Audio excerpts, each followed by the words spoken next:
ஒன்றும் இல்லை, நரேந்திர மோடியை பார்க்க போனேன். 20 நிமிஷம் பேசியிருக்கேன். உச்சகட்ட அரசியல் கொந்தளிப்புல. வாடா நாயே அப்படின்னு சொன்னீங்கன்னா நாய் மாதிரி வாழாட்டிக்கிட்டு அங்க வந்துருவண்ண. தெரியுதா என் கடவுள? போன போன போ. என்ன சவுண்ட் விடுறாரு? 3 கோரிக்கைகளை வச்சிருக்கிறேன். இந்த ஜல்லிக்கட்டு இதோட உங்க செல்வாக்கு அவுட் ஆயிரும். இந்த முடிவை மாத்துங்க. இன்னைக்கு தான் நான் சொல்றேன், Vaiko definitely I will reconsider.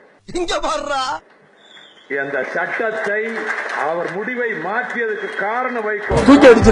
காரணம் வைகோ பெரிய தலைவர் இல்ல, இந்த நாட்டின் கோடிக்கணக்கான மக்களின் நாடி துடிப்பு வைகோவினுடைய பேச்சிலே தெரியும். இதை நான் வெளியே சொல்லிக்கிட்டது இல்ல. எனக்கு நல்லா வரும் வேண்டாம். இப்ப ஜல்லிக்கட்டு வருதுன்னா அதுக்கு அடியன் தான் காரணம். அடியன் தான் காரணம். அடியன் தான் காரணம். அடியன் தான் காரணம். கத்துறது இருக்கிறவங்க சும்பையா இருக்கிறவங்க அமைதியா இருக்காங்க. அதுக்கு நிறைய பேர் சொந்தம் கொண்டாட வந்துருவாங்க. நான் செஞ்சதுனால, நான் மதுரையில போராட்டம் நடந்ததுல டெல்லி கிடுகிடு திரிச்சிடுவான்.